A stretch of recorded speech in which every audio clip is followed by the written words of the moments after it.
ओम सभी को नमस्ते। आइए एक विचार करते हैं।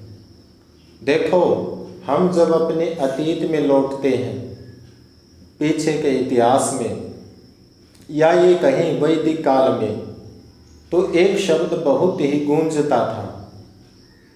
ये कहते थे कि पहले बड़ी अच्छी प्रकार से पतिव्रता पत्नियां होती थी और ऐसे ही पति होते थे जो पत्नी का व्रत पालन करते थे और उनको कहते थे पतिव्रता और उसको पत्नी व्रता, जो बहुत अच्छे नियम में बंधे रहते थे, बहुत अच्छा पालन करते थे, केवल और केवल अपनी पत्नी से प्रेम करते थे या पत्नी केवल पति से प्रेम करती थी। किंतु आज जो हमारा समाज है, एक भौतिकतावाद का, इतने भयंकर भोग का जो समाज है, क्या उसमें ये चीज़ें दिखाई देती हैं? कदापि भी नहीं। आज बहुत सारे पति ऐसे हैं जो अपनी पत्नी को छोड़कर अन्य महिलाओं में आसक्त रहते हैं और यहाँ तक भी नहीं, उनसे संबंध बना लेते हैं महिलाओं से अपनी पत्नी को छोड़कर। क्या वे अपनी पत्नी से प्रेम करने के अधिकारी हैं और क्या वास्तव में वे पति हैं? नहीं। ऐसे ही आज के समाज में बहुत सारी पत्नी हैं जो अन्य पुरुषों से संबंध बना लेती हैं, उनसे प्रेम करती हैं, कई कई पुरुषों से संबंध बना लेती हैं। क्या वे अपने पति से प्रेम करने की अधिकारी हैं? कदापि भी नहीं। वास्तव में कौन होता है एक पत्नी व्रता और कौन होती है एक पतिव्रता? इस पर विचार करते हैं। देखो, वही पति के लायक होती है लड़की जो बालकपन से लेकर और विवाह तक अखंड ब्रह्मचर्य का पालन करती है।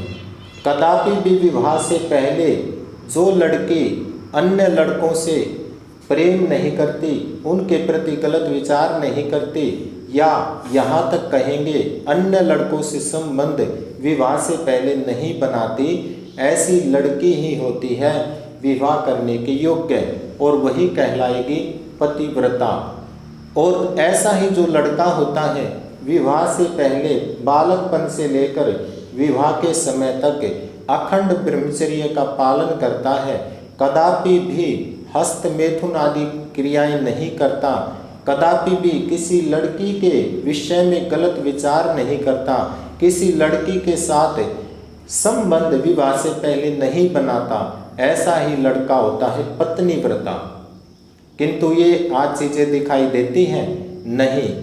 जब एक ऐसा लड़का और ऐसी लड़की मिलते हैं, दोनों जिन्होंने विवाह से पहले अखंड ब्रह्मचर्य का पालन किया, और जब उनका विवाह होता है और विवाह के बाद भी जब वो एक प्रेम सूत्र में बंधे रहते हैं, कदापि भी वह पति अन्य महिलाओं में आसक्त नहीं होता, अन्य महिलाओं से संबंध नहीं बनाता, केवल अपनी पत्नी के व्रत में बंधा रहता है।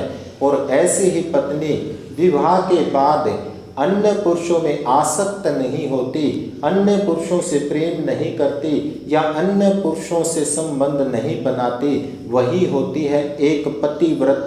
और इन्हीं को कहेंगे पत्नी व्रता और पतिव्रता। ये जब इस रूप में पवित्रता के साथ बंधे रहते हैं, पवित्र रहते हैं और पूरे जीवन इस पवित्रता की डोर में बंधे रहते हैं, और आगे जाकर धीरे धीरे जब आगे जीवन में बढ़ते हैं और दोनों इस व्रत का पालन करते करते जब जीवन को आगे बढ़ाते हैं और ईश्वर की उपासना करते हैं, ईश्वर का ध्यान करते हैं, ऐसे ही पति पत्नी ईश्वर का ध्यान भी कर सकते हैं, उसकी उपासना कर सकते हैं, जो विवाह से पहले जिन्होंने अखंड ब्रह्मचर्य का पालन किया और विवाह के बाद पत्नी व्रता और पतिव्रता के व्रत में सदा बंधे रहे, ऐसे ही पति पत्नी ठीक रूप में होते हैं। अन्यथा जो विवाह से पहले ब्रह्मचर्य के नियम को तोड़ देते हैं और विवाह होने के बाद भी पति पत्नी बनने के बाद भी अन्य महिलाओं में, अन्य पुरुषों में जो आसक्त रहते हैं, वे पति पत्नी नहीं होते। वो तो एक खाली विवाह की खाना पूर्ति होती है, और वो पूरी कर ली जाती है, अन्यथा वो विवाह नहीं होता, अन्यथा वे पतिव्रता और पत्नीव्रता नहीं होते। इन्हीं शब्दों के साथ अपनी वाणी को विराम देता हूँ। ओम शांति।